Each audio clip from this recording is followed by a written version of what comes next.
Well, good afternoon, everybody, and welcome to the May Parks and Recreation Commission. We will begin. We have quorums, so that I'll go ahead and take roll call. Commissioner comments. So I'll go down the list. Commissioner Austin Kerr. Present. Commissioner Martin. Here. Commissioner Rowden. Here. And Commissioner Stackhouse. Commissioner Layton. Here. Very good. Councilmember Harris on Do not see her. here. Yeah, okay, we move on to the approval of the April 17, 2023 meeting minutes. Had a chance to review those comments or adjustments that you think need to be made. Not get a motion to approve. Make a motion to approve the minutes. A motion from Commissioner Martin. Do I have a second? One second. You. All in favor of approving the minutes from April 17th? Say aye. Aye. It's unanimous. We'll approve those minutes. Next, public participation. This portion of the meeting is for items that are not on the agenda. The commission cannot act on items presented during the public participation of the agenda. The commission is prohibited by the open meeting law from discussing or considering the item until the item is officially placed on the agenda. Is there any members of the public that wish to comment at this time? See anybody? Okay. On to our first item of today's meeting. Pickleball courts at Park design and construction. Please comment on that. Amy, do you want to get us going on that? I do. Let me get our presentation going. Appreciate the quick pause here. We will get into the presentation, and then I do know that we do have some public comment, public participation on it. Okay. So this is the presentation that will also occur tomorrow afternoon or evening at City Council. So this is in regard to pickleball courts at Bushmaster Park. Let me get through the presentation, which is probably about 10 minutes. Any questions, if we'd like, from the commissioners, and then obviously we'll take our public participation. So a little bit of history about pickleball in Flagstaff. These are some of the categories we're going to go over today and tomorrow. So history of pickleball in Flagstaff, and why Bushmaster Park. Some concept design work with the Flagstaff Pickleball Association, and kind of what did we learn in going through that with them. They've got a proposal for a design build of 8 new courts and an overlay, or otherwise known as a resurfacing, of the 2 tennis and 2 basketball courts that are dual striped for pickleball play, plus some of the information that went out to the 78 residences that abut or directly border around Bushmaster Park, plus some of that feedback. So we're just gonna start to hit some of these high level items. A little bit about the history of pickleball in parks. In August of 2019, the tennis and the basketball courts at Bushmaster Park were dual striped, and then there were dedicated hours and temporary nets provided to the those wanting to play pickleball. In that image there would be the temporary nets that were first applied, and they were stored in a job box on site, so like a large metal box on site that park staff installed, and then a code was provided to those wanting to play pickleball to be able to get the nets out and set them up and play their sports. Then in October of 2021, 2 permanent pickleball pickleball courts were delivered at Ponderosa Park. This was in lieu of the one tennis court that was there.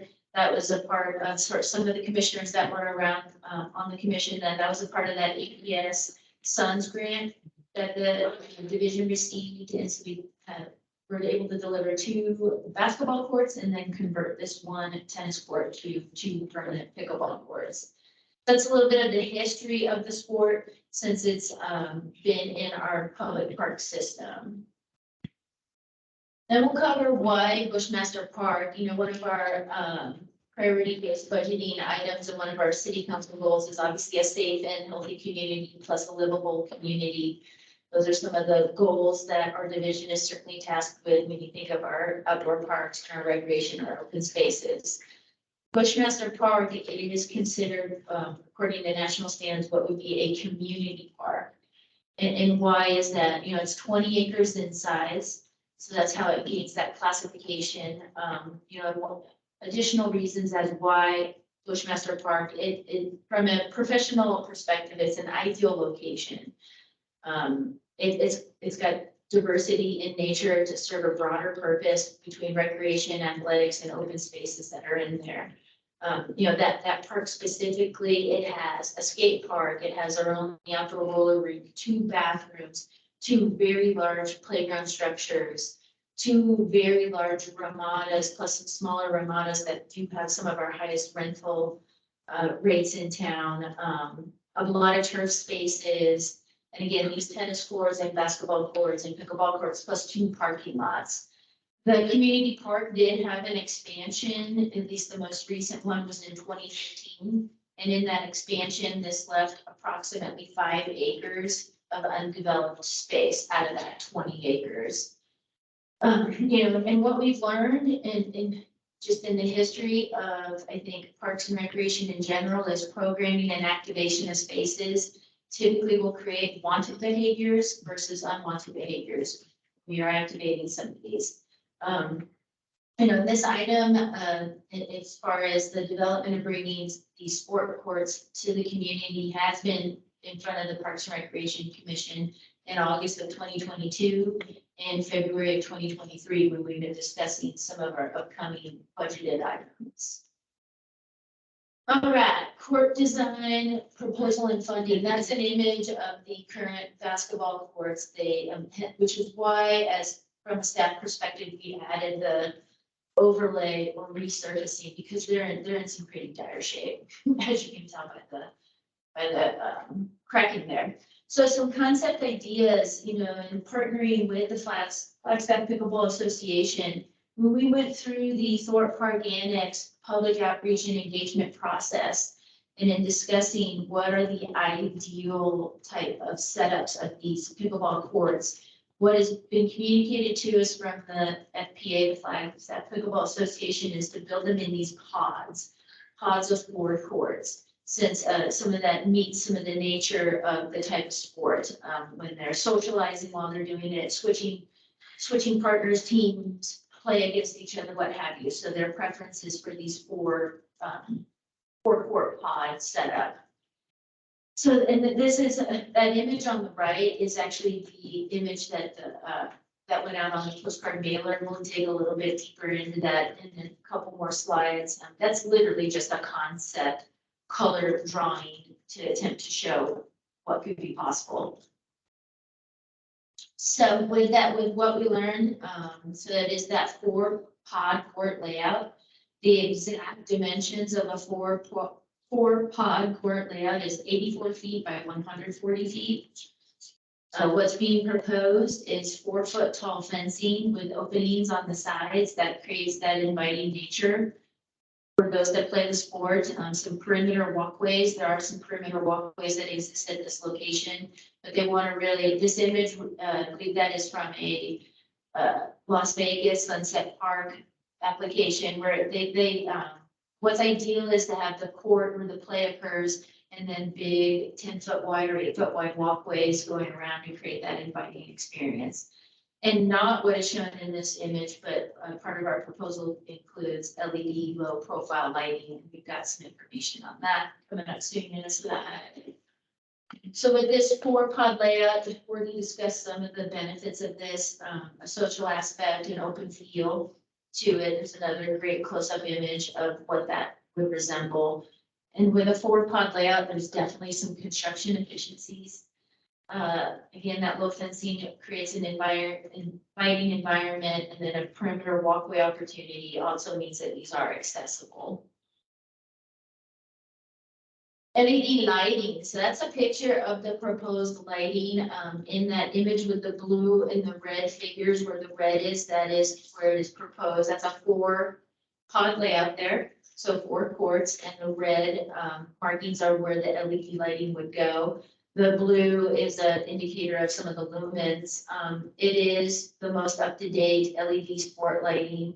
So it's definitely a sleek profile design, and it's a high performance.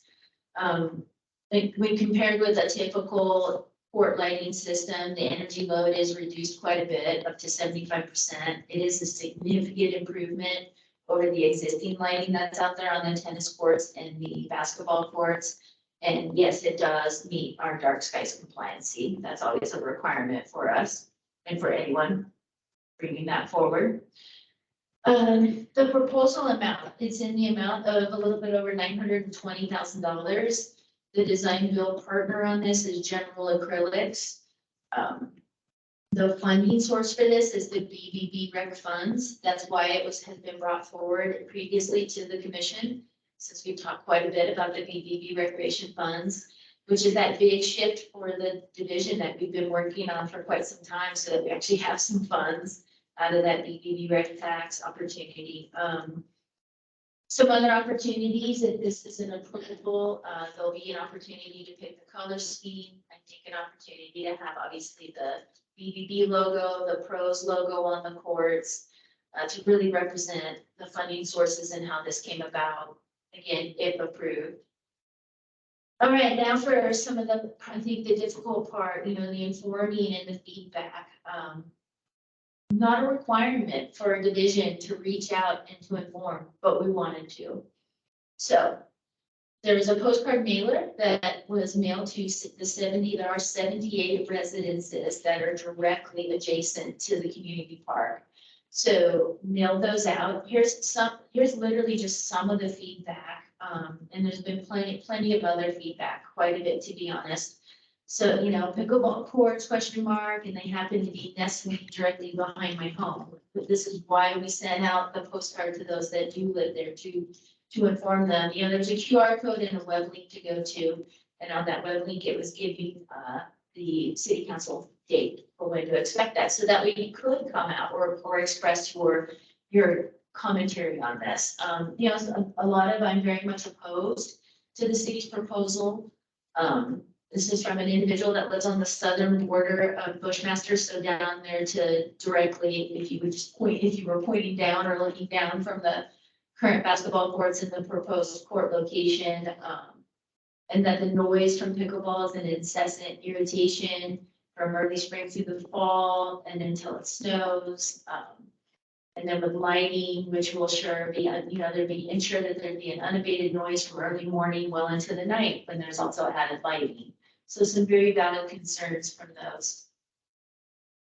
This is an image, again, this is just a potential location those green rectangles are exactly the 84 by 120 dimension. This is just, but without anything being designed, this is just plain with some pretty color pictures at this point. But what I did want to show are some of those distances and I know that can be really difficult to see on the screen, so I may go through those clockwise starting at 12 o'clock. To the north, the houses that are on the north side of the park, they could easily be a good 418 feet away as far as their rear yard fence from these proposed courts.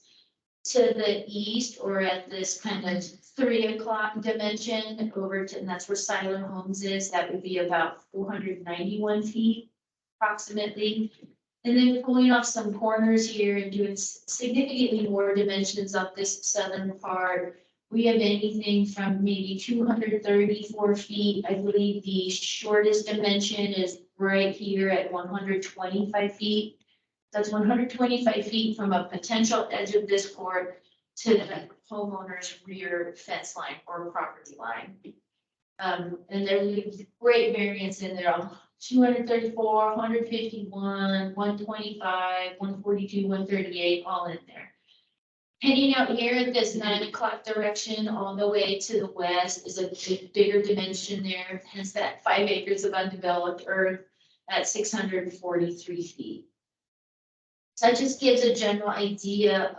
There are, as I said in a previous slide, there's a handful of walkways that exist today. There is a ramada right here. It's called the Garden Ramada, and the intent was to try to have these courts fit around the ramada. A lot of public comment has been concerned with trees coming down if these were approved in the constructions of such. From a Parks and Recreation perspective, we're not in the practice of taking down trees. We want trees. So anything that would be designed, if approved, would be the most minimal tree removal possible. We can do our very best to fit these in there to do that. There are some excellent old growth trees. There's one right next to this ramada, a big old tree. That one I can guarantee would not be impacted by anything like this. There's a handful of others too. Then in some observation of what some other communities have done in the nation, including a local private subdivision development. So I went ahead and got a proposal for a acoustical wall barrier is what it's called. With that, so what that does is that changes the court design. It would no longer be the 4-foot tall fencing. The fencing needs to go up and be 12 feet tall. So that would be very similar to the existing basketball and tennis courts that are there today. That proposal for acoustical walls was just a little bit under $150,000. So that proposal amount is not inclusive in that $920,000 amount. But I did want to have that, because knowing that noise can be a factor here. The noise abatement walls, as I said, drastically changes the layout around each pod. It is professionally suggested that the acoustical walls reduce potential sound decibel at a maximum of 30%, pending specifics. Obviously, without being designed, that's really hard to say. And it tends to bounce the sound backwards and then outside the perimeter of the court. So I think we're seeing some different opinions on that when that is being utilized. So for right now, and with the funding that's available, staff's suggestion is to go with the project as proposed with no acoustical walls at this time, given that high dollar value for what is potential. Phew, now is the last slide. So now we can do some questions and some comments. Are there any, before we dive into public participation, are there any questions from any of our commissioners? Yes, go ahead. The acoustic walls, if they can't be fit into the funding now, is it something that can be like proposed for the future, like we construct it and then rearrange, or is that not worth it? I don't know. No, I think great question. I think if so, I think then we would want the original construction to have the 12-foot fencing instead of the 4. Okay. And that would be 12 foot all the way around, so not open to the walkways. I would assume that you would probably minimize some of those walkways also with the construction of that. If that was going to be something to consider at a later date. Okay. No, I think that's a question. Go ahead. Just a few questions. So I know we are moving towards the LED lights. And I know you said that it looked like on the courts you had distances for the lights. Is there actual distance expected for something like the past? The LED lights? Meaning like how much does it illuminate? Yeah. So they're certainly not as tall as the current lighting that's out there. And I brought the image up again, and then they've got that lower profile, plus then the LED and the different type of lumens. All of that has been calculated and designed by the electrician for general acrylics. So it's all, that's how they get their calculation on quantity of how many. So if you take just one port on that image, Commissioner Martin, there are 4 lights per one port. Yeah, so I take it there is not a lot of unlike the really large lights that we typically have, the field lights, there's not a large overcast. Correct. Over just beyond the courts themselves. Yes, they're very different. And then I know it's really early to talk about the programming, but is there a proposed time of operations for the lights? So that is in our city code. for parks. So for those that, so parks are enabled to be open from when it's Sunday through Thursday, 5 a.m. to 10 p.m. I think that can be pretty seasonal. And then Friday and Saturdays, that 5 a.m. to 12 a.m. And that's in our city code for operating hours for a park. So those same hours could technically exist on a sport court and lighting. Okay, I was just kind of curious if that was addressed. Yeah. I think that's all the questions I have. Thank you. Any other questions? Yeah, I have a Yes. couple. Is part of the resurfacing of the basketball courts and tennis courts, is that replacement of those lights as well, or are you? It is another great question. That is not replacing those lights. Just court resurfacing. And then to understand the acoustic wall, which is really just the acoustic fence, you're talking about a 12-foot chain link fence with the acoustic fence material applied to it, correct? Yes, correct. Okay, and you said your proposal, the figure for that would include surrounding the entire courts. Yes, But wouldn't, from a design standpoint, you're really only trying to protect the southern. So you could limit that to a typical court layout where it's just that back wall and then 10 to 15 feet going to the north. you could, and I think what's been professionally provided to us by the contractor with General Acrylics is when you don't do a full court, that sound just bounces off and comes right back out.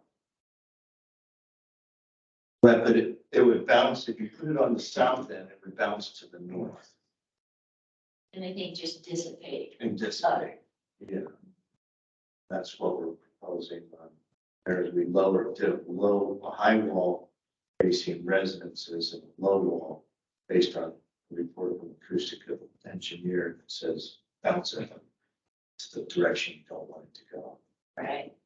So that might be an option to bring that cost down. At least provide some kind of. And the last question, were there discussions about any other potential locations? I know we've always, our committee looked at that, commission looked at that particular area, but are there any other possible areas? for Bushmaster Park? Oh, within Bushmaster Park itself, I think that the only other areas would be possibly over here. You're still going to be incredibly close, I think, to the southern residents right here. And if everyone can see, it's probably really difficult to see where my Oh, there. mouse is, my hand is wiggling around. I There's, didn't know if there was like north of the existing tennis courts there. There's by a- that other court. there's a dog park directly north right here. Then you get into the skate park and the playground areas. Off to the west of the skate. To the left of the skate park, there's the restroom is right here. I believe there is, that is just a large turf space, and then there's another Ramada right there to rent. I'm not mistaken, and then there's homes to the north of that, right? there are homes to the north of that. Yeah, this park again is surrounded by Yeah. homes. So it's actually be the same distance from the homes on the north side. I would assume so, yes. And that's a popular grassy play area. Yeah. Yes. What is the like, and just, see, I don't know if this is realistic, but like, let's say we switched the dog park and where the fields are being, where the courts are being proposed. Theoretically, that then lowers the feet from the north and then makes more space in the south. Like, what's the number that it gets to a point where it's not irritating or a nuisance? Like, is there like a specific, like, at 400 feet, you can't hear it anymore, or 200 feet, it does this, like, Right. You know, I think a sound study would have to indicate that, of which we have not performed here. Yeah, I don't think that we could gather information from other communities' experiences with that if they had, but without it being specifically taken from here. I Gotcha. might be grabbing at straws. okay, no worries, I just thought. Just a bit of history, that dog park did used to be has already been relocated once. So Okay. that's good. Okay. Yes. I just was thinking of the pickleball community. What is their, I know their current programming for the courts that we already have and the temporary courts. Isn't there a popularity time with when they use those programming? They have on these, the 8 courts that are dual stripes here, 7 days a week, they have dedicated hours, 8 AM to 12 PM. Outside of that, then the originating sport would have the ability to get on those Yeah. courts. I know we're not, the point is to give them permanent courts, so they should have access to it 24/7, but Correct, I'm guessing the reason why they have that programming between 8 AM and 12 PM is because that's what they requested, because that's when they most likely use it. correct. So we may not end up seeing much use during the nighttime, potentially. Yeah, unknown. You know, one thing I neglected to state is, say these are approved to develop, those dedicated hours on the dual stripe would be removed. Yeah. Without a doubt. But But yeah, it's Yeah. unknown, right? Yeah. Yeah. those were probably the hours that was came up with between 8 and 12, was Right. probably because that's what they requested, because that's what they did. Correct. I do live in that neighborhood and they're actually everything. Yeah. It's nice. So the other, Yeah, okay. it's nice. I did see we may have had a comment on, from one of our commissioners virtually, but I'm unable to see it on screen. No, that's not a public comment. Okay. Yes, so when the question. When we're ready, okay. I don't have anything else. Does any other commissioner have anything? Not, should we? Any other commissioners have any other questions? No hands up. And if not, could you please state that for us?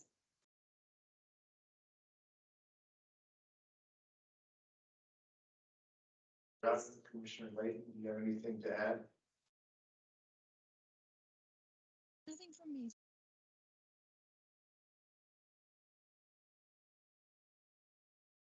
It's not good. Yes, that's a no.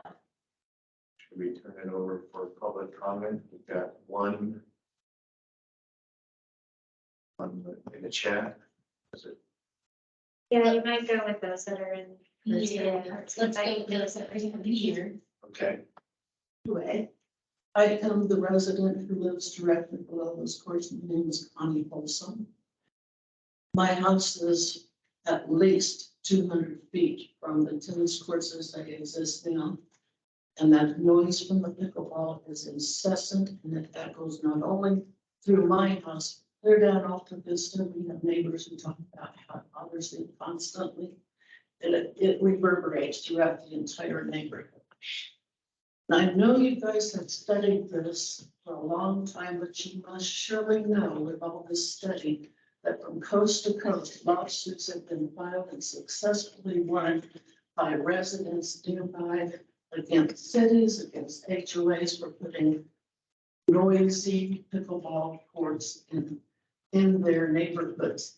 Even one is irritating and almost impossible. I cannot open my window or step out in my backyard without being inundated by this incessant noise. If you have 16 pickleball courts out there, I will have to leave. And the next thing is, it's a well-known fact that putting pickleball courts behind or near residences vastly reduces the value of properties.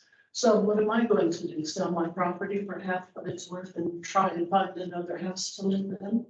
I cannot enjoy my backyard as it is because of the noise. And on weekends, when Saturdays, when they have all those courts going, I have to just leave it already. And I am a good distance farther than what those new courts will be.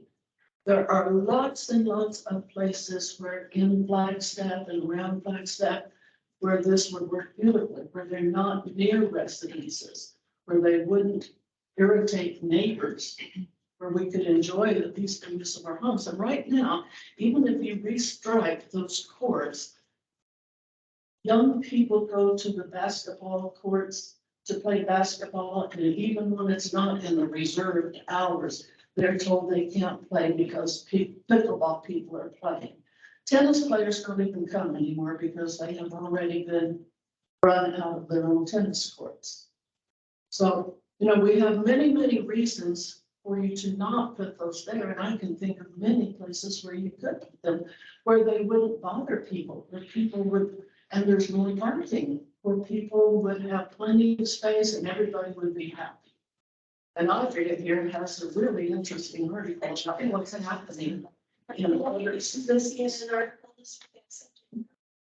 In other cities, but how people are solving the problem. They're putting them in empty retail stores like Bed Bath and Beyond and that sort of thing, where they can play all year long. And they're just happy as little champs, you know. But to destroy the quiet, peaceful use of our neighborhood with the silly thing and destroy all those trees, which will never be replaced. And in addition, when we have heavy rains, we already had major flooding along our southern border because of the rains. When you take down those trees and you put all that concrete there, you're going to have huge inundation of water into our backyards. It will be a major flood. So, you know, I could go on and on. People actually rent that Ramada for birthday parties, for gatherings. It's going to be lost to pickleball players. It will not be useful for anybody other than pickleball players. But the noise is the main thing. I will not just sit by and let that happen with my property. And I'm pretty sure a lot of other residents won't. Well, I prepared a little bit of history. There are so many things wrong with putting the pickleball courts here in Bushmaster Park. And we'll welcome any questions or meetings. If you want to come to Bushmaster Park yourselves and see for yourself, you know, our situation. Invite you. This has been it's been a very emotional issue with a lot of us residents. I live directly south of the Ramada. I am 125 feet from one of the potential edge of the there in this concept design. My name is Audrey Smith, and I'm a 35-year resident of 3110 East Mount Milton Drive, adjacent to Bushmaster Park and its south pedestrian and emergency entrance. I work out of my home as a massage therapist for 37 years, and I also make a living as an artist. In 1997, little history, Parks and Rec Department put out public notice regarding development of new amenities coming to Bushmaster Park. At that time, the soccer and softball organizations wanted to put in fields, taking up large parts of the parkland and removing a great number of trees. There was much debate about the impact of putting organized sports directly on the backs of an existing neighborhood, which Bushmaster is located in the very heart of. I was part of a group called Friends of Bushmaster Park that opposed organized sports in this park. Though there very much was a need in the city for fields, the council agreed that Bushmaster Park was a special type of city park that should remain a more casual use community setting and to keep organized, excessively loud sporting groups and their events out. With that, there persisted the maintaining of the natural ambiance that people cherish about Bushmaster, with addition of more grassy areas, more ramadas, playground equipment, skateboarding, upgraded existing basketball and tennis courts for spontaneous matches, and widened and expanded sidewalks to accommodate dog walkers, skaters, joggers, with the addition of carefully placed benches, as Mr. DeMiguel requested for us old folks. In the end, the park maintained its inviting appeal, keeping its grand, cool canopy of mature ponderosas. In 2015, I think was the year, funds for a second development were available. I didn't stick around for this phase past the first two meetings, There seemed to be a frenzy of needing more activity to specifically ward off vagrancy and inebriates. Filling park space with more amenities was their solution. My only request was to give a lift to the South Park entrance, which had always been a weedy, compacted, dusty, muddy runoff mess. More ramadas were added, more grassy areas, more playground equipment, more parking, roller skating rink, and a space for community garden. Many of us in the hood were very sad to see the number of trees that were moved. I don't know, and I couldn't go and watch the removal of, 50 trees, 70 trees, a lot. However, the park is now enjoyed and loved by so many users.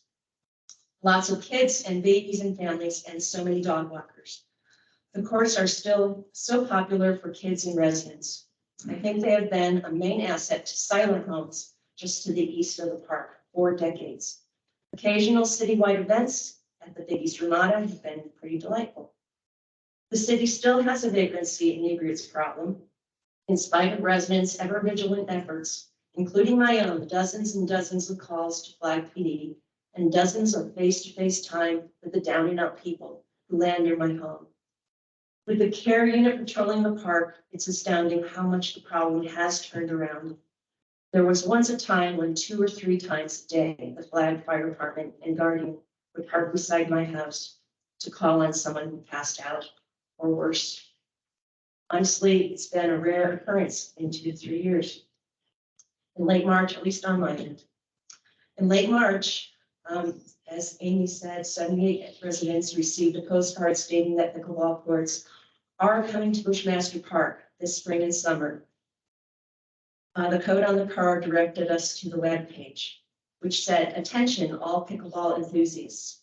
We're excited to announce that Bushmaster Park, nestled in the heart of our vibrant mountain town, is getting brand new pickleball courts for you to enjoy. Courtesy of BBB tax. These new courts with the latest LED lighting will be delivered this fall, summer. Pickleball does not nestle. Pickleball play infests and invades, especially airspace. It's well documented that while this is the fastest growing sport in the country, it is also the fastest growing nuisance to the residents who live in proximity to irritating sounds of pickleball play all over the country. I say all this today in my effort to oppose and stop the addition of pickleball courts in Bushmaster and redirect attention to a more suited location that everyone can be satisfied with. While the Flag Pickleball Association has had 4 years to lobby and organize and plan, we residents have had about 6 weeks since being notified. We're asking at the least to do more research and public input. Can I have one more thing? Of course. Do you read the next door at the neighborhood discussion group? If you would take a look at the discussion about these parks on that, you will see easily 20 to 1 people are against putting these parks in Bushmaster Park. They didn't know until we started trying to get the word out to people that they were even coming. People are aghast. Very ideal, just run that park.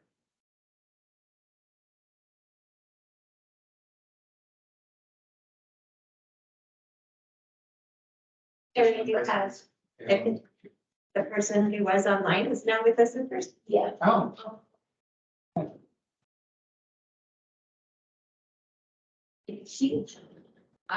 Good evening, commissioners and staff. My name is Erin Young. I'm a resident of Mount Eldon Drive, 3117 East Mount Eldon Drive. My lot faces Bushmaster Park and I'm across the dirt lot. These are my wonderful neighbors. I moved into the neighborhood 3 years ago, so lovely neighborhood.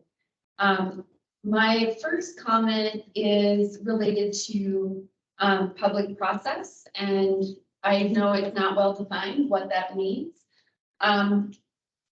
This did catch me by surprise that courts were going to be constructed, and hearing that in the past, a community garden was proposed and didn't happen. I was personally taken aback at what process had occurred in the past for master planning the park and for greater community input, for a community of 80,000 people, and a lot of people go to this park. So, if a petition of, I think, 1,000 for pickleball was successful in getting courts here, what do the other people want? So my ideas for public engagement might be collecting input at the park itself from users of the park. I do think going door to door along Mount Eldon Drive is important. One of my neighbors, she doesn't bank online. She really doesn't prefer to do anything online. She also can't speak audibly, so coming to public comment is hard for her. She doesn't email. So I think going door to door is important, just to inform that there is a way to weigh in and provide your input on this proposal. And whether a Bushmaster master plan is something that could be or should be reconsidered is a proposal I wanted to make. Personally, I am concerned about doubling the noise. Commonly there's pickleball till 10 o'clock plus at night, and we go to bed. We hear the screams and stuff. It sounds fun, and I'm for fun, but we do hear when we go to bed. And if we're doubling that, perhaps at the tournament, I don't think we really know the impact until it's there. So I just want to make sure that the due diligence has been done. You know, what we're likely to hear, what the impact might be. I did read online a petition for 600 feet from homes is what is circulating online. I don't know what's appropriate, but hopefully staff is doing due diligence on what's appropriate for spacing. I heard online you were talking about lights. The current lights are very, very bright and very well maybe, but that they meet dark sky criteria, but they're left on well after people leave. So it would be great if they could just be shut off at 10 p.m. or guess the park is open till midnight, but that's awfully late for the lights to automatically go off if they're stuck on. But all winter they were on a lot, and I did notify staff and they did take care of it. I'm not one to complain, so I didn't say, I'm like, these lights have got to shut themselves off at some point, but they were on every night in the winter with feet of snow in both courts. So I'd love to see them looked at and hopefully shut off very soon after users walk away from them. Because now I'll be looking at these new lights, which I understand are LED. But I think the current lights, if they could be modified, since this court are likely to be used more in tournaments and stuff, that's a request. And just revisiting city code for the hours. If folks do stay past 10, that is late considering, you know, the residents around, and I would think my neighbors might agree, maybe not. But that's another consideration. So those are my comments, and I really appreciate the opportunity to share. Else have any more comments, questions? I have some questions for staff. Thank you for the public comments. I was listening. And I had some questions regarding the actual lighting.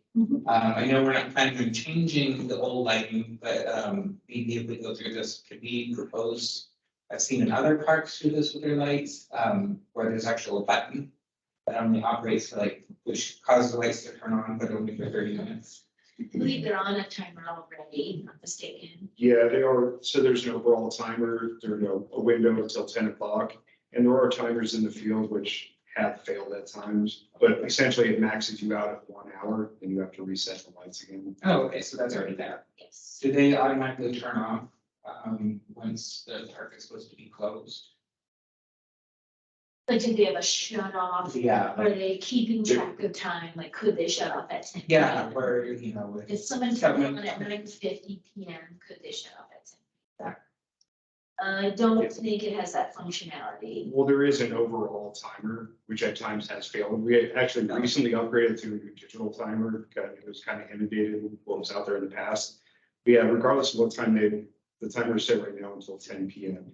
So if you're in the middle, even if you have the timer set for an hour and it's 9:50, you start getting 10 o'clock, the lights should ideally turn off. Okay. Sounds good, so that's already been addressed. Is there actually a sign posted for the time of hours Urban's park is open? Those are usually on our park rule signs throughout all the parks, not just this park, it's Everywhere. 24 parks, yeah. And then the last question I have, what is the, plan to move forward? Is there a plan for the city of, city staff, and what is to be done after this meeting, or what is the next step that the city staff is? This goes to city council tomorrow night. Oh, okay, And then it's honestly, it's the city council needs to decide. So what is brought forward tomorrow night is this exact presentation. It will be a little bit lengthier from me. But it's on, because of the dollar value, and it's seeking approval or not approval for the design and construction of the courts. So nothing's been designed beyond the color in it or even, yeah. And that really wasn't even a design, just a concept. So that's what we're seeking approval on tomorrow. so no money has actually been really spent, it's just a proposed project that is going to city council tomorrow. to Yes. See what, generally done. Yes. Excuse me, that is the case. Why did the city send out postcards saying all towards our coming, which means pickleball players are convinced that they are coming. You know, that is what we're going to city council with tomorrow night from a staff's perspective and how we've been funded and what our city council and our commission and all of our division staff have proposed. It's for 4 years now, it's been find a location and bring permanent pickleball courts greater than the 2 that are at Ponderosa Park. How could To they get- possibly not see the other many places that are available that are better? There's a huge section of property right adjacent to the aquaplex that is not being used and would be perfect. Pearson Park already has tons of parking, has an empty tennis court. Nobody seems to ever use it. There's lots and lots of space. Has anybody looked at that? McPherson Park has the 3 synthetic tennis courts that are heavily used. They're not lighted, but they're heavily used during the day. And then there's an 18-hole disc golf course throughout there that surround the ice rink, J-Live, the activity center, and that's what that park is for. But there's There's also basketball courts. There's not that much empty space. One more public comment. Okay.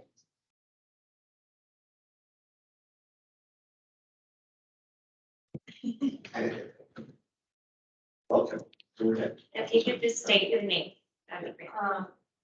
My name is Julia Palm, I'm 12 years old and I live at 3117 East Mount Pleasant Drive.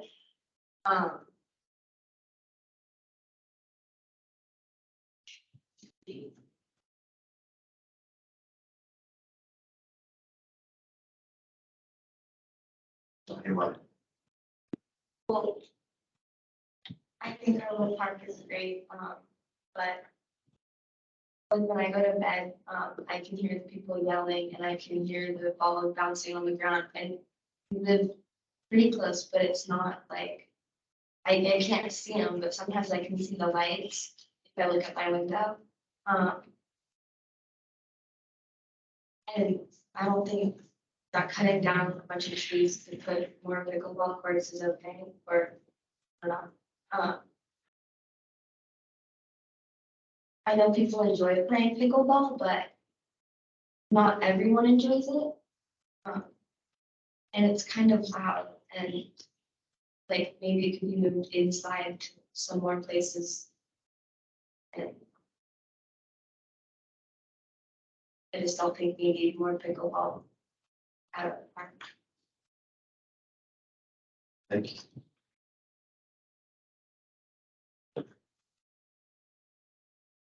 It's assuming that all of you are familiar with the problem residents have across the country. The noise of pickleball. I didn't want to be redundant with 10 things. It's getting a lot of attention. Interesting article. It's good. So the pickleball people signed a petition, right? It was 1,000 people that was said. Did they, this is gonna be a couple questions. Did they have a location in mind? Like this is maybe for staff, if you don't know. Did they just say they want pickleball courts or did they say specifically I at can tell you what they told the neighbors. They implied that they would be out of Bushmaster Park. The neighbors signed this petition, and we would get rid of them from the park. So that's how. So they came to the neighborhood to sign, have people sign specifically saying, we have pickleball courts. Or they didn't say, so.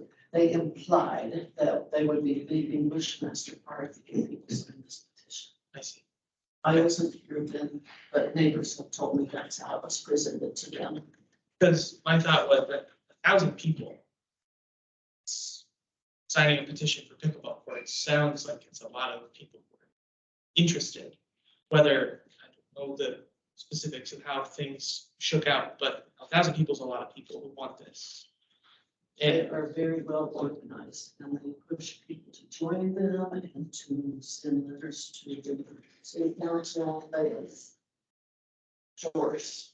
well, There's yeah, no doubt that this is a popular sport and it's growing incrementally every year. Mhm. I think we should nip this in the bud before we start, killing little parks and neighborhoods by 1,000 cuts, piecemealing while the city is expanding and growing.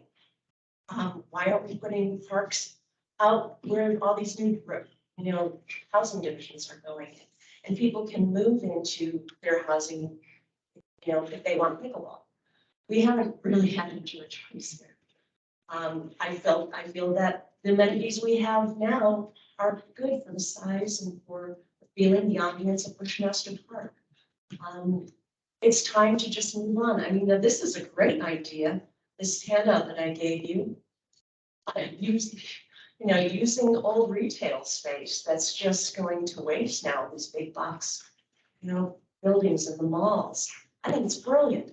And people can play it all year round. And so that solves, it's like a win-win situation. It solves a lot of problems. And $900,000 will, help them get on their way to pay their lease for a while. And I think ultimately, this is like a money-making opportunity. I think the private sector should be taking this on if pickleball is going to keep growing and growing and growing. But what if it's just a fad? What if it's just happening, 10 years or so? Then what? We can't That all those trees are gone and we have big old concrete pads for nothing. That will happen. Pickleball with these have gone in the past. Racquetball is not the big thing. It used to be squash is not. These things have come and gone. And right now, because of COVID and the circumstances of the last few years, pickleball is the thing, but it won't last. It's silly. And it takes no talent. did the Ponderosa Park neighbors have a similar experience to when we put the park or the pickleball court in Sunnyside? They did not, we did not reach out to that neighborhood. I want to say that there are houses that are maybe even less than 100 feet away from that court. I was told by city council members that Brook Park residents loudly complained. That's why they put the pickleball courts in the existing dog park.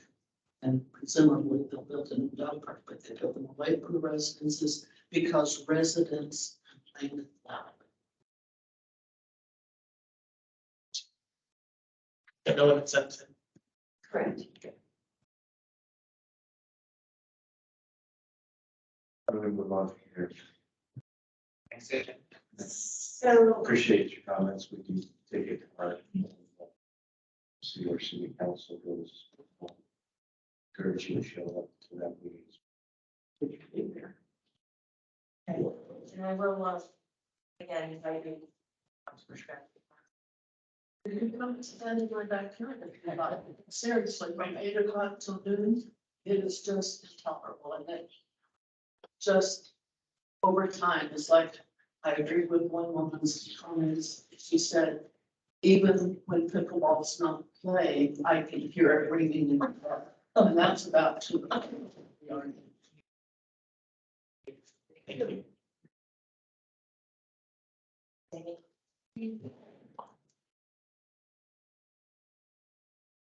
All right, if no one else has any more comments regarding pickleball at this time, then we should move on to our next discussion item, which is review and discussion of pros, fees, and costs.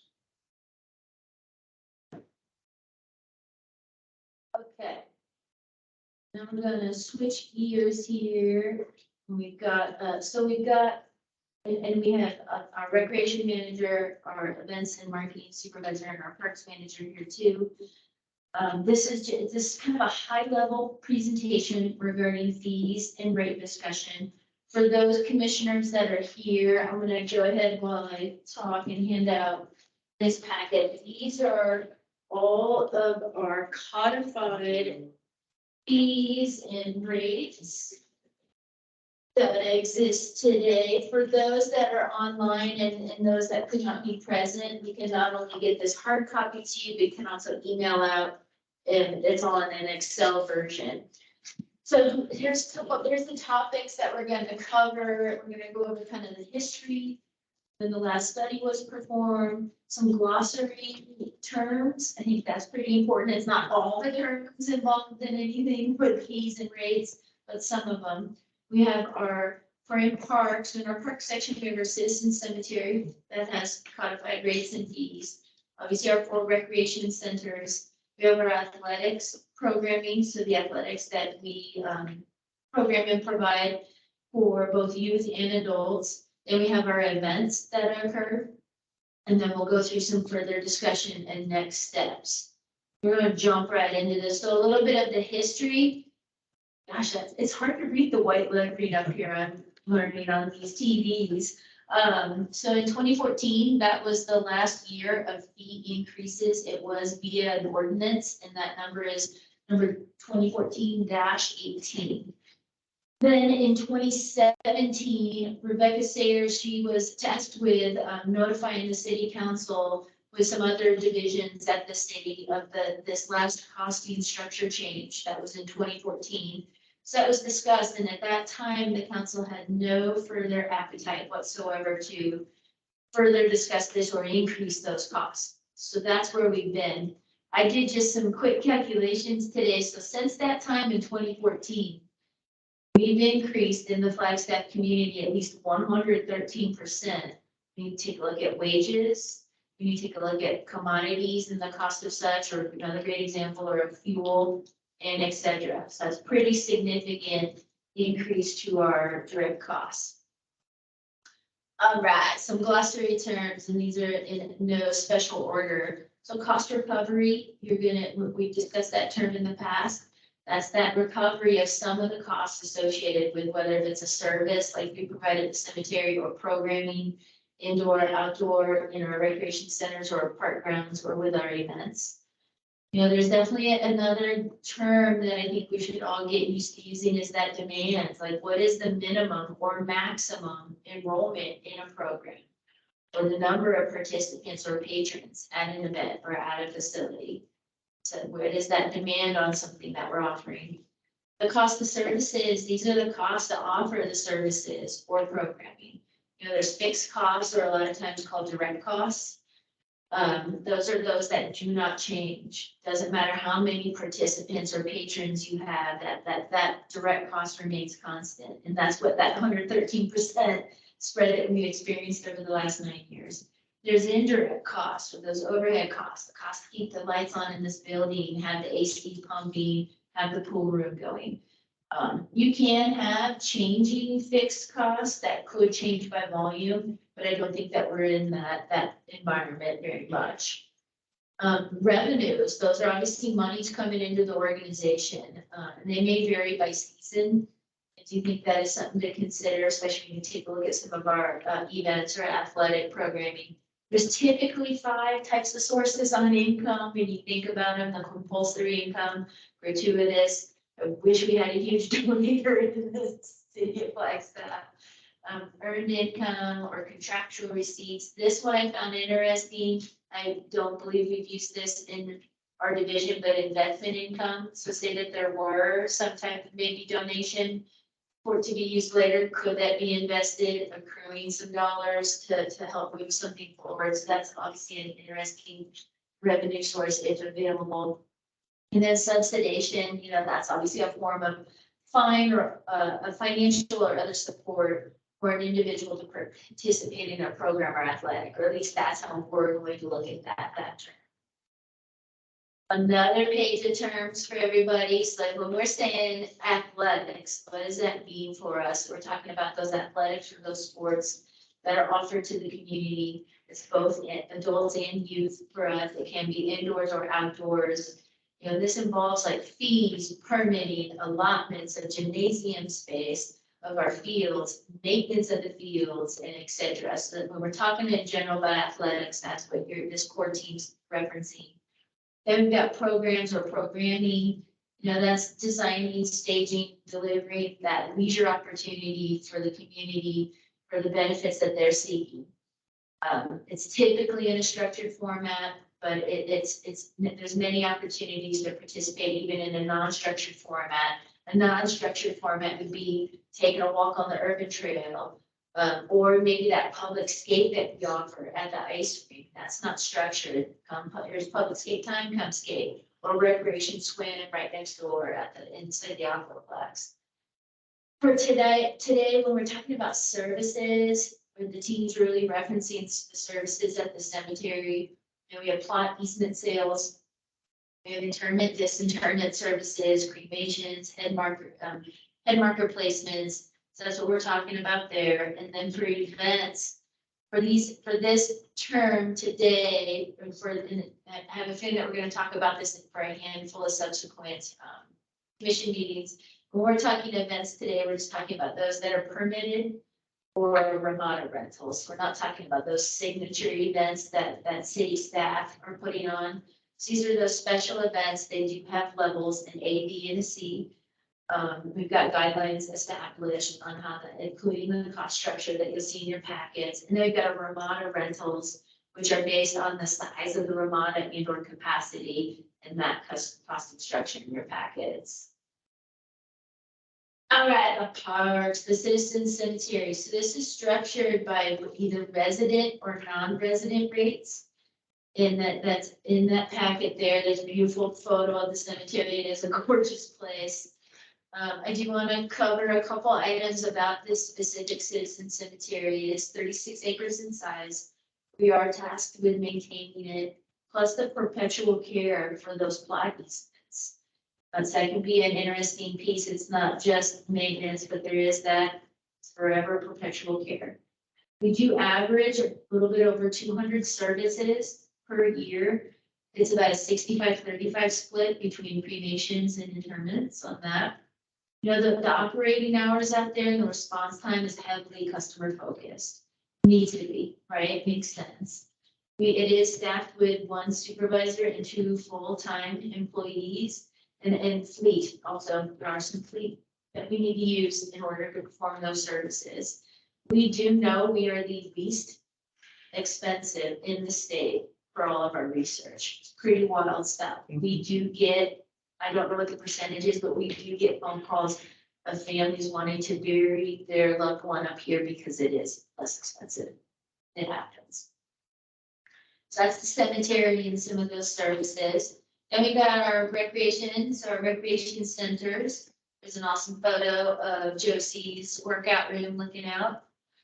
We've got our 4 recreation centers. We have the Flagstaff Aquaplex, which does have a 70% cost recovery rate that we're to attempt to do here. This one is a little bit different than the other 3. We have the Hal Jensen Recreation Center for our youth. We have the Jay Lively Activity Center, the ice rink. Then we've got the Josie Montoya Community and Senior Center, Senior Center plus a meal program partnership with Coconino County. So it's also a community center too. So it is for both. But there is a overall goal cost recovery for in recreation in total of 62%. again, there is that 70% for the Aquaplex because it is membership based. Athletics. We're going to cruise through some athletics. Here are the athletics that our team currently offers today. So we have youth basketball. And these figures of the registered individuals is from this prior season for the athletics. Youth basketball, 280 kids in our community were registered for youth basketball. Adult basketball, that was 240 registered. Adult softball, that was 1,540 registered. Then we offer adult volleyball indoor, 464, and then we did adult grass volleyball outside, that was also 464 community members. And adult winter hockey was 126 registered. And then just again, those figures are from whatever recent season. Then another interesting tidbit on athletics, that direct cost recovery for youth is tended to be 50%, but 100% for adults. So we've got the one youth program we're currently offering at 50%, and then a handful of them there at attempt for 100% recovery. Events, so those permanent events in Ramada Rentals, and that is happens to be a photo, however, of one of our signature events, one of our most attended. But we're going to dive into this. Okay, our events team typically permits about 700 events per calendar year. There is no revenue generation with this. There are indirect costs. There's the cost of the services that are provided by our team, and there is no cost recovery expectation either. On our Ramada rentals, our Bushmaster Park that we were just talking about, Fox Glen Park, Thorpe, and Buffalo Parks, those are our highest rented Ramada locations by popularity, without a doubt. They're our biggest capacity, biggest parks. There are regional parks and our community parks, and that's where individuals go. Last season, we had 1,138 Ramada reservations. That, according to those reservation requests, because one of the criteria when you're requesting is an estimate on how many individuals will be attending, potentially served 31,000 people with our Ramada rental system last season. And can I pause you for a moment? We may have lost quorum. I don't know. Dana or Autumn, are you online? And please either respond in the chat or voice that you're here.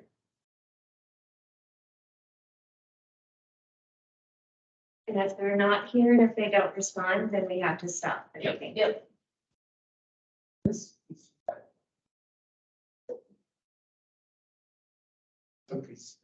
Dana is here. Thank you, Dana. So 31,000 people enjoyed our Ramadas last season. And the current rates it's in your packets, do depend again on the size and or capacity of that Ramada. So future discussion and kind of next steps, there's a lot of information in these packets. It's a lot to digest. I suggest we need to have subsequent, I think, agendized items on this on our, probably the next 2 or 3 easily commissions that we're gonna hold, because we just need to discuss, like, where do we want to go? What do we want to suggest? And then let's start talking about what are those next steps to get there. Because it's not that easy just to say, hey, we just want to increase costs on everyone.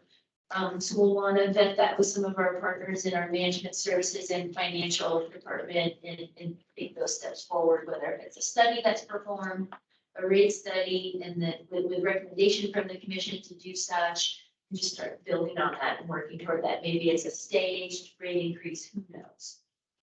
That's all I have. Commissioner Martin's got his hand up. That's like the 3rd time since I've been on the commission that has come up. Thank you for this presentation and for the work you have put in there. I know we have proposed or like goals for cost recovery. Do we actually know how much cost recovery we are actually achieving? So Rebecca was kind enough to find a report from a handful of years, I think from that 2017 presentation.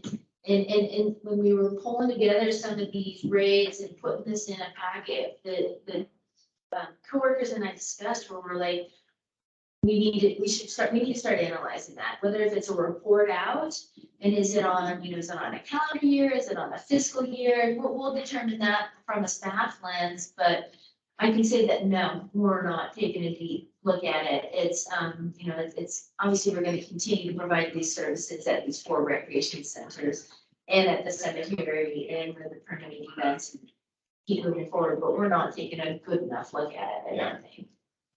Yeah, thank you for answering that.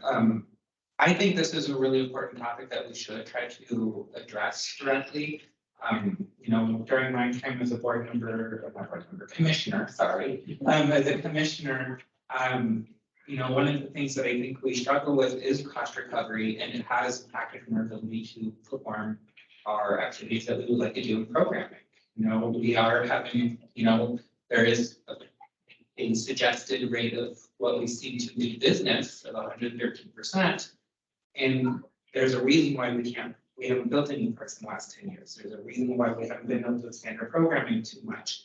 There's a reason why we're struggling to add anything to our parks. I think this is related to it because we're not achieving our cost recovery goals. I think this is important. I would be very much interested in recommending to city council to do a cost recovery study and seeing if they would be willing to address this topic and seeing if we can get a cost recovery plan for the future, so we can look at this a little bit deeper.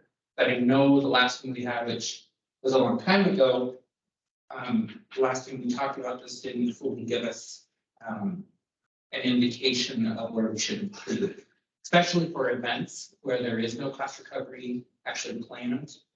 I have some experience with events, and what I've always heard, being part of the planning of those events, it's kind of laughed about how much the city requires. It's not taken seriously into consideration because it is so inexpensive.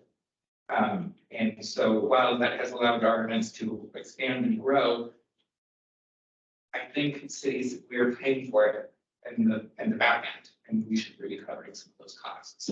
So that's kind of would be my goal, is to look into events and see if we can do more cost recovery, and then look into doing more, seeing what we can, how we are currently doing and what would be suggested by their part. Go ahead. So when I asked about this a while ago, it was because a friend of mine had to pay for a homeless person who needed to take a shower because he wasn't allowed to come in to take a shower and leave for free. He didn't have the money to do it. So I'm curious in what ways we can think about social justice for community members who need amenities while also having cost recovery. So this is really helpful for me to see the structure, because then I can look through it. You all have the expertise. I'm just kind of the dude hanging out in here, hoping for the best. But I would love to see what the cost recovery, but with the balance of how can we still help people in the community with low costs, because it is great, the cost to do things and with city amenities. I'd like to see that still doable for people who struggle. Yeah, I like that topic. I believe there is, but I could be wrong. Is there a part of the scholarship fund for Apoplex fees There is a scholarship opportunity, yes. that does pay for some aspect of actually coming to the Apoplex, right? I believe so, yes. I'm not 100% certain of all the percentages. I don't know if you know, Tyrone. I know it's 50% is when it covers my program costs as far as daily admission go. I'm not sure. I don't think it applies. Like It's membership. for membership. It's It's not not for for daily, membership. not for daily. I mean, I'm sure, if that could be a topic we discuss, if we do increase fees. I don't see why we couldn't talk about expanding the scholarship opportunities or seeing what we can do about improving that to be more to go towards emissions or towards those type of facility uses. I don't see why we couldn't talk about that then, but I think that is just something we can consider.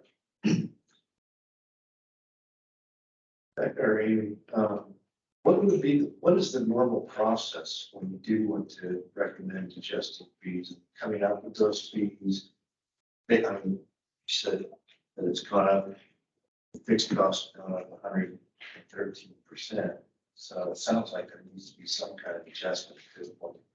So what would be the process whereby present that to the council?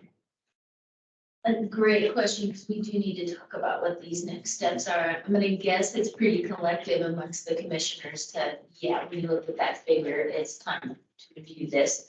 I believe what we need to do is again, get together with our finance department and ask to be on the next rate study. So a consultant will perform a study. It's not going to derive from city staff to perform that study. Right.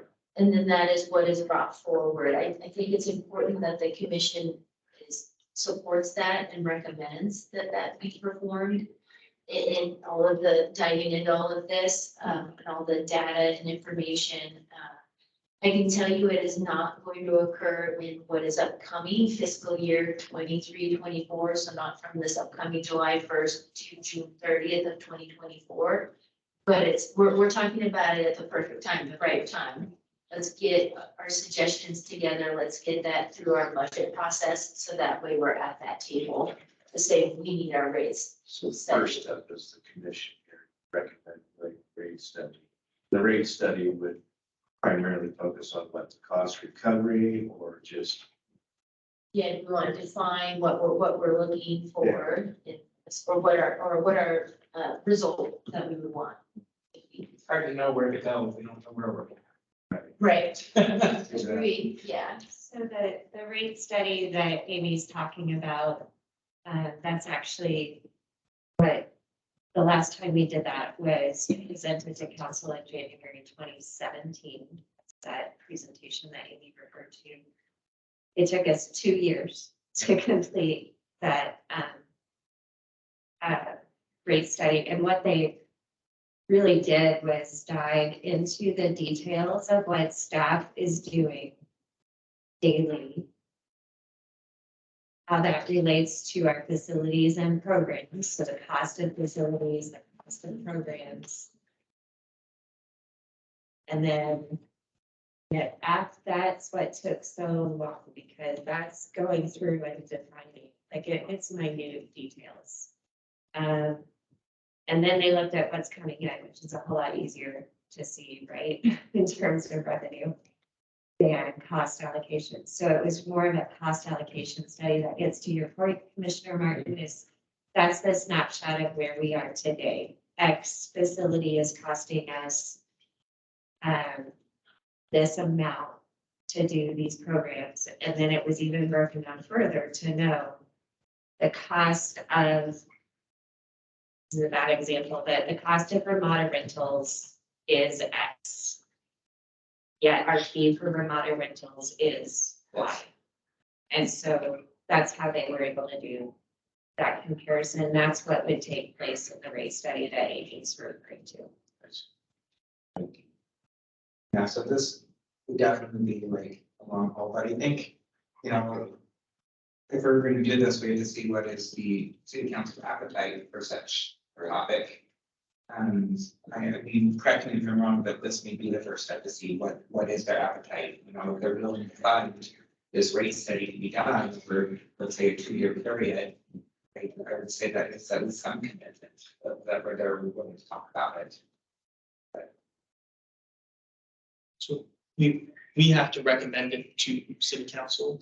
Don't have to. I certainly think that that helps in supporting and in digesting this information over the next couple of months. It certainly helps. Don't have to though. Well, because I was gonna say like, yeah, sorry, that's more of just not knowing how the process.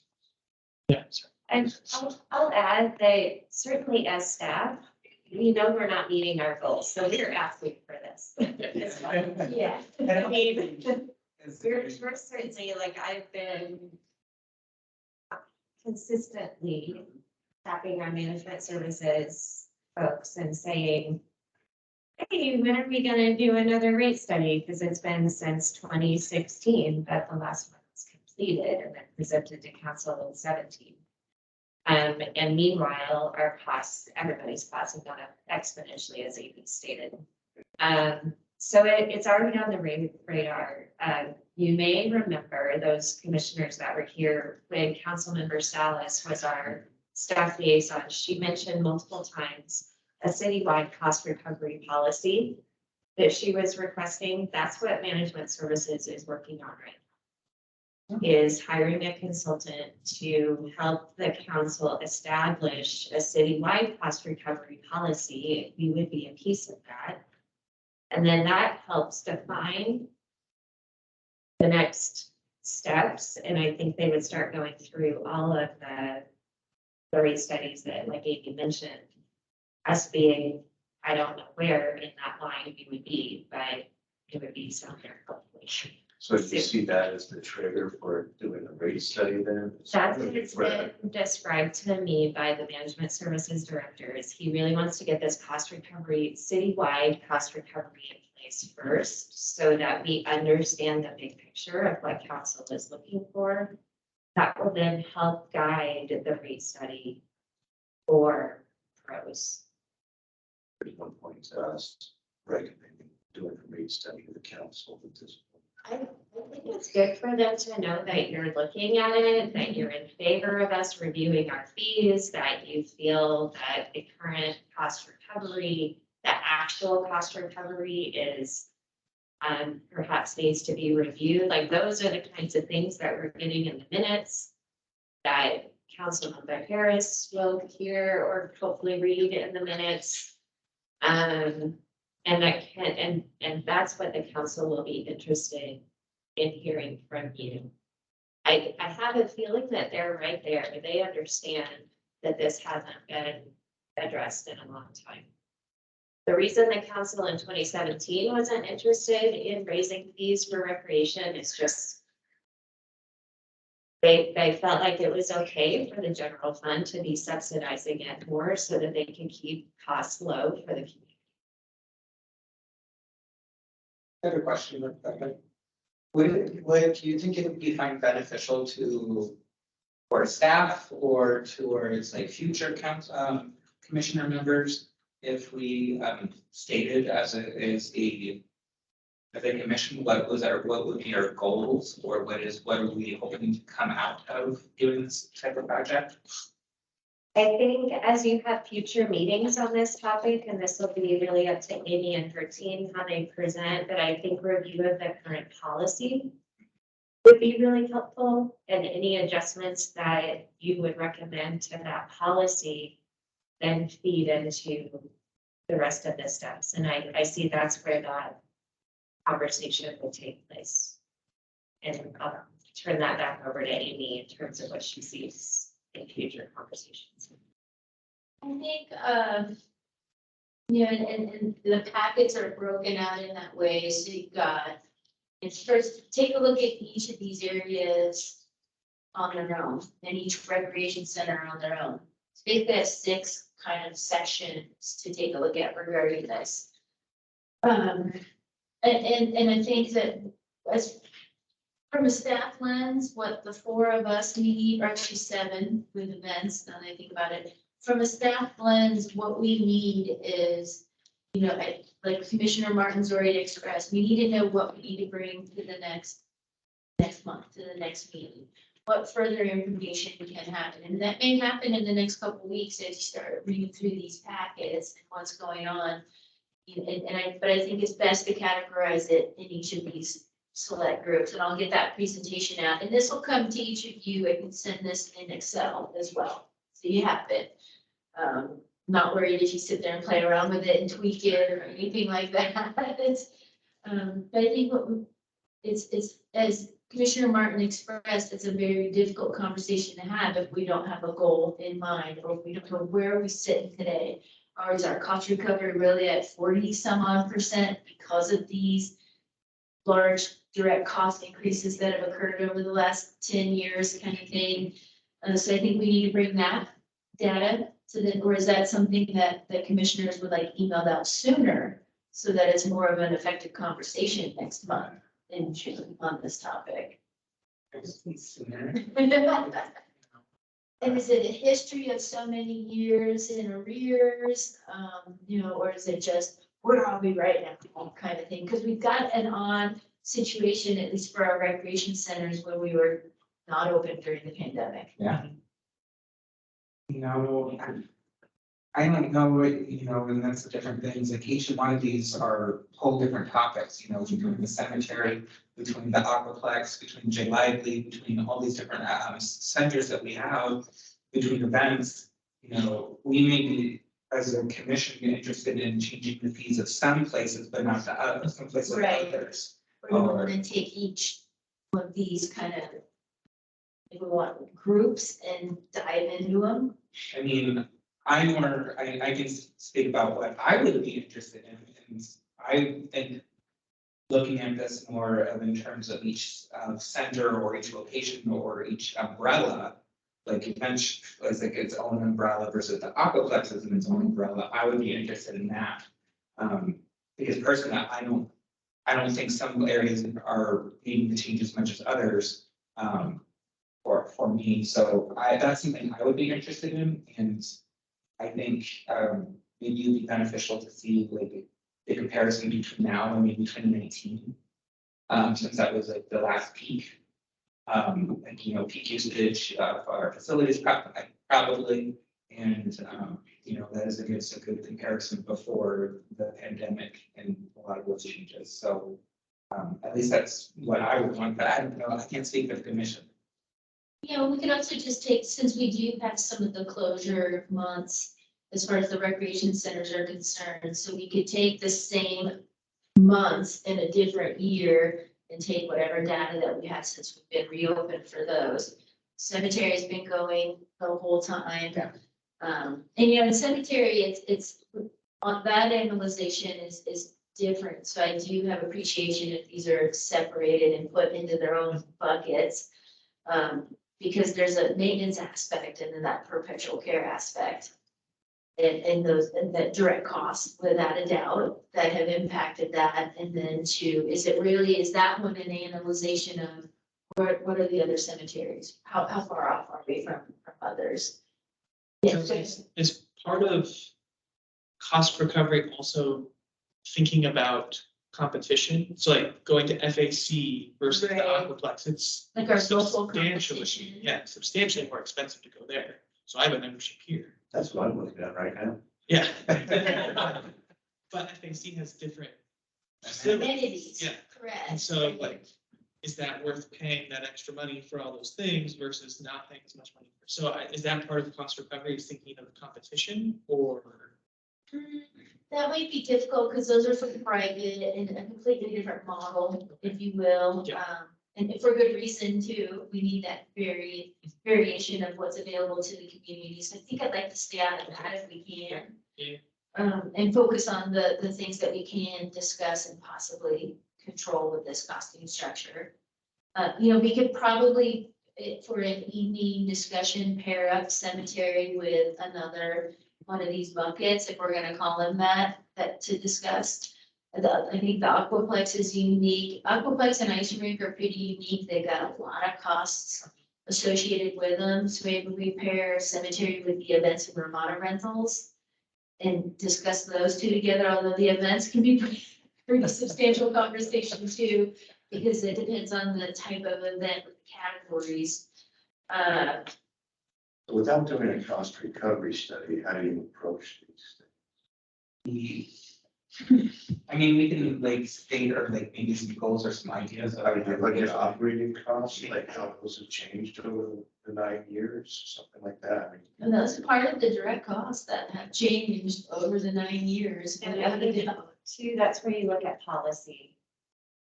So without having the data in front of you to adjust the fees themselves, I mean, I think we need you to understand the fees and how they're applied and what they're for and where the money goes, and I think that's easy. It all goes to general fund. It doesn't come back to us, but I think making sure you have that understanding and then a review of the policy is helpful. Because we're not gonna be able to, we can get you some basic numbers, but it's not gonna be everything that. And you don't need to do a rate study. Right. Right, yeah, right. Fair enough. I was just trying to ascertain how comparisons, so that we get a kind of idea of magnitude and how things have changed over the last 9 years. That was insightful for me because I thought it all came back to the department. I didn't realize it just went to the city general. So I think that would be a useful thing for me to know how that money is spent, where it goes. And it's, I mean, there is an argument to say that if our cost recovery is better, we could ask more from the general fund. For our projects. Well, and we have two revenue sources. Right, we've got EBB recreation and we have general fund. We can go over. You guys know I love to talk about budget with you, so we can do. We can do more budget and if what, we can bring in some management services staff to talk about like what funds the general fund and how that gets allocated to roads versus BBB recreation, if that's helpful. Again, thinking of your potential goal of this conversation is looking at the policy and what's important to the commission. I guess I have a question, more towards us as a whole as a commission. Do we want to make a recommendation today about, like a study? Are we in unanimous agreement about like a study being needed, so we can at least put that out there? And then while we look through this, month by month on each umbrella and decide what, we going over policy of each area.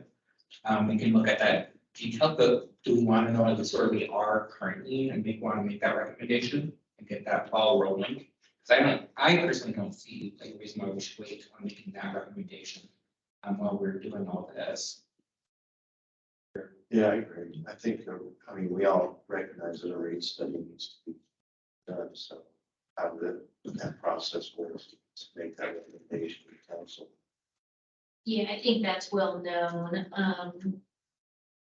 I think what we need to do is, again, commissioners absorb what the current policy and rates are, and then figure out how we want to place this on some subsequent agendas, so that we can just have a heftier conversation about each of the categories and start to discuss like what we think needs to occur. So can we make that recommendation today if it's a discussion item, or does that need to be an action item? You don't need the action. I think the Okay. minutes can reflect that the commission is in agreement that the rate study is needed, and staff would agree with you. I mean, we're already working on that, so. It probably couldn't hurt just to email council on our own, hopefully. We're allowed to do that.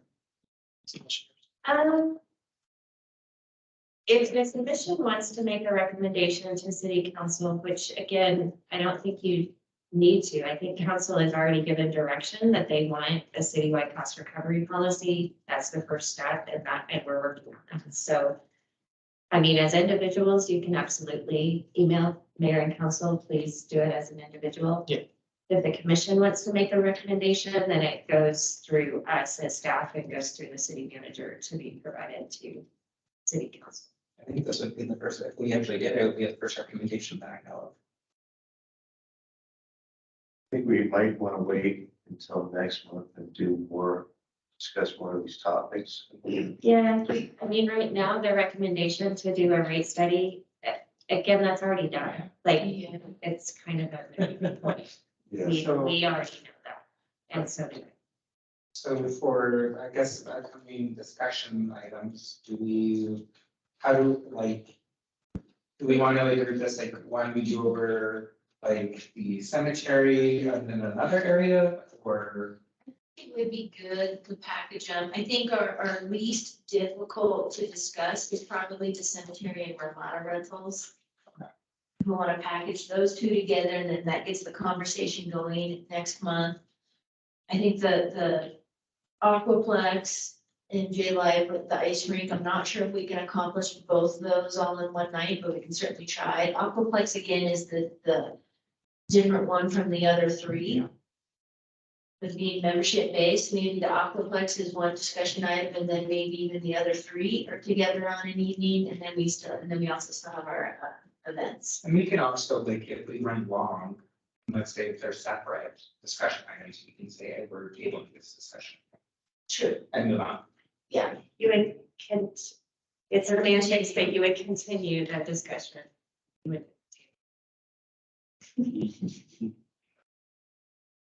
Okay. So, Again, I'll send this out and as well as that presentation so that everybody, all the commissioners have it. And, cause I have a feeling that, it's nice to have this paper copy, but it's a lot of information. And then in the Excel spreadsheet, there's a tab for each one of these categories, so it'll be a little bit easier to dissect. Thanks for doing that. Yeah, absolutely. we're done with that. To be continued next meeting. We try and get our agenda back open at 1 and 2. Let me get that open. Yes, city council liaison report, but I did not see. Comparison. Get that for this. Beyond that, reports. Monthly highlights of parks and recreation space and events. And on that, I see that, and it looks like you added a lot more trail counters. We did. Open spaces counters too in our open space locations, but we did for parks, there were, I believe, 5 more added. And then we are relocating a couple of them that really weren't gathering as much data as we thought they would. But we did put a counter on the Route 66 trail, which will be interesting to see those numbers since that's considered a commuter trail. But yeah, so the pie got larger. Director's reflection, that was a nice addition. I like that.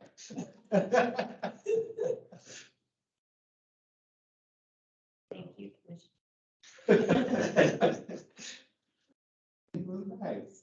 Anything to add to that? We're trying to add a mixture of true data or metrics that I think are helpful for the commission, plus city council, and then also like director's reflection or onboarding any new employees or any of that great information or anything going on with events. And it's event season is here. Yeah. So here that comes, plus a lot of our outdoor athletic programming too.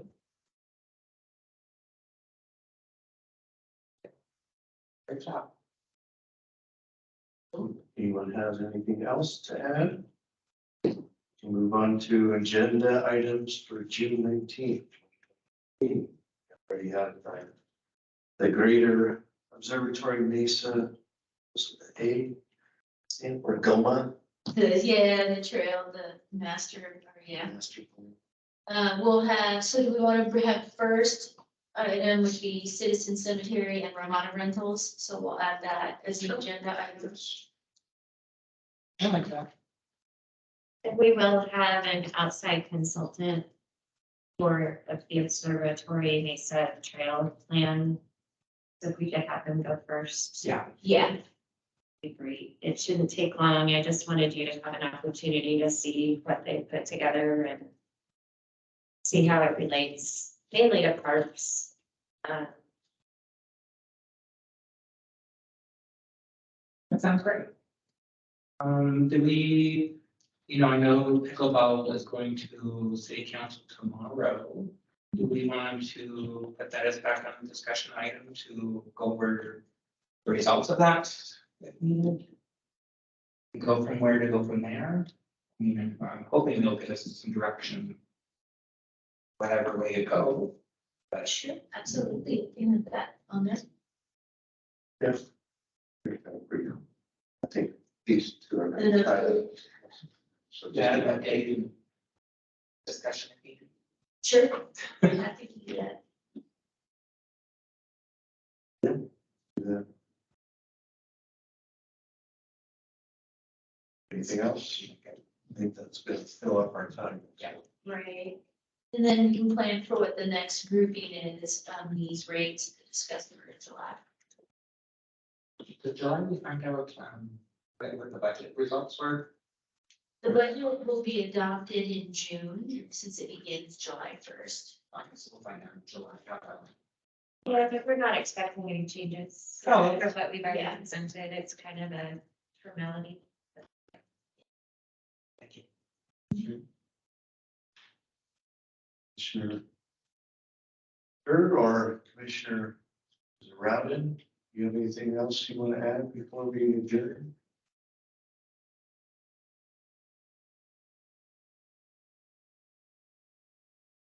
Yes,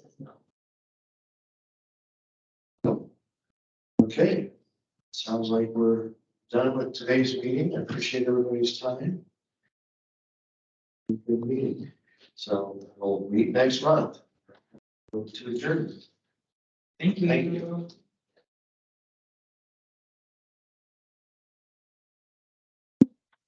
Sad. Always a fight. Mm-hmm. Today we can